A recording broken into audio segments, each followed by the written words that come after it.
بسم الله الرحمن الرحيم كلانتي وعن أو نعكسن أخيار تقييمها بدل ملك استوات جوكتان مقعيق وحسن مولد محمد أورك سمافالكا ألانصار Youth Development Association oo la soo gaabiyay ANDA oo ka shaqeeya arrimaha bulshada iyo caawinta dadka baahan ayaa u qaybiyay raashin afur dadka danyarta ah ee magaalada Berbera 57 qoys raashinkan oo ahaa raashin dhammaystiran sida daqiiq bariis saliid sonkor iyo timir ayaa lagu guddoonsiiyay garoonka caalamiga ah ee Abdallah Stadium waana sanadkii saddexaad ee ururku qaybinayay raashinka waxaana soo bixiyay muxsiniinta kala duwan ee magaalada Berbera ayaa ugu deeqay waxaana halkaa ka hadlay qaar ka mid ah dadka danyarta ah oo ka guddoomay ururka raashinkii soonka waxaana ka mid ahaa kii raashinka noo keenay waan u mahadcelinay alxamdu shukri kuwii noo keenay waxaan kale ay xoog Ilaahu daay caafimaadka ha helaan baahiya gaaja noo hays baahiya gaaja iyo hays warta aniga gaar ahaantayda alxamdu shukri kuwa noo keenay kuwa qaybinaya waxaan leeyahay cimrigooda Allah ha dheereeyo cimrigooda ha dheere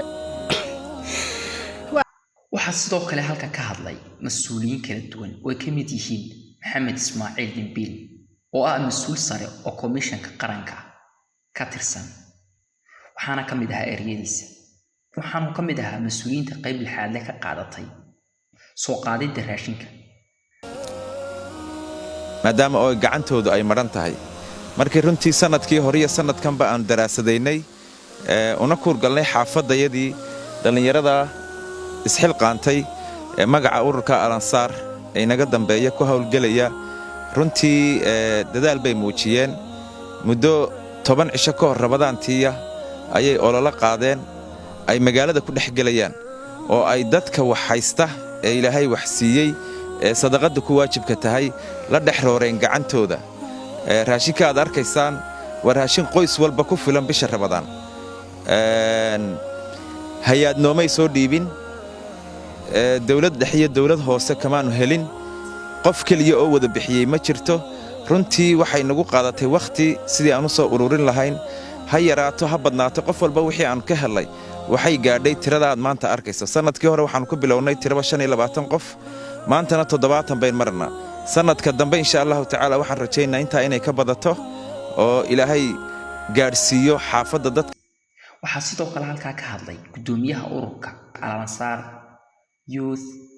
Development Association oo loo soo gaabiyay ANDA anigoo ku hadlaya magaca iyo insha Allah ka xaafad ahaanba ururka ahna gudoomiyaha ururka Alansaar Youth Development Association waxaan halkan mahad iyo bogaadin iyo mahadnaq iyo ducaba uga marinaya dhammaan muxsiniintii reer saaxil ee ka soo dhiibay walaalahood muslimiinta ee jilicsan u soo dhiibay si ay u afuriyaan walaalahooda kale taas oo aynu kaga guurgalnay urur ahaan iyo xaafad ahaanba marka waxaynu go'aansanay in aynu xaafadda ugu shaqeyno si frontier ah annaga oo kaashanayna aqoonteena xooggeena dhalinyarnimadeena sida wada ogsoon tihiinba amba idin sheegayno arinkan laba door baanu qabanay labadii door waxa noo qabsamay doorkii hore la waji baa noo qabsamay door 25 qof ah oo ayna furnay rabadaanta awalkiisii iyo rabadaanta aakhirkiisii oo 30 qoys ayna furnay ilaa 60 qoys imika wajigan waa wajigii saddexaad oo ah 70 qoys maadaama oo ay tahay bishii barakeysneed ay khayrka qabtay ee wanaagsan waxaaynu ka soo qaadnay oo aynu ka soo ururinay muxsiniinta iyo dadka gobolka saaxil jooga wixii wax la baxayay sadaqaadka la baxayay sida daraadeed insha Allah Abdullah Kariim wajigii koowaad iyo wajigii saddexaad weeyaan naga noqon mayso mid waxaan mar labaad iyo mar saddexaad hambaliyo iyo ducaba halkan ooga marinaynaa dhammaan cidii ka qayb qaadatay afurkaas wassalaamu calaykum waraxmatullaahi wabarakaatuh alxamdulillah sidoo kale ka hadlay agaasimaha ururka Xamsi تقين ولا عدوان إلا على الظالمين إلهي ما هذا inoo suurtageliyey kulankan aad iyo aadka u qiimaha badan ee samafalka ah inuu saaka noogu qabsoomo garoonka Cabdalla Stadium ee magaalada Berbera. halkan ugu horan waxaan ugu mahadcelinaynaa Ilaahay subxaanahu wa ta'aala noo suurtageliyey inay noo qabsanto kulankani. mar labaadka waxaan u mahadcelinaynaa dadka muxsiniinta ah ee runtii sida aad iyo aadka u qiimaha badan uga qayb qaatay kulankan balaaran. Ilaahay waxaan u weydiinaynaa inay ugu bedelo waxay soo bixiyeen wax ka khayr badan Ilaahay ugu bedelo.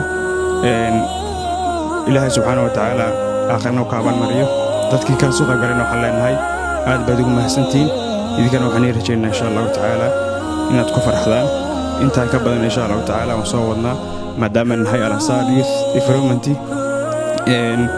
ka dhalinyar ahaan xaafadda insha Allah ta'aala juhdi fara badan baan ka wadnaa intaana insha Allah kuma ekaan doonto sida gudoomiyuhu sheegay insha Allah waxaan rajaynaynaa inaan inta ka badan qabanno aad baad mahadsantiin. way hadalka iska daba maray muhiimadda ay leedahay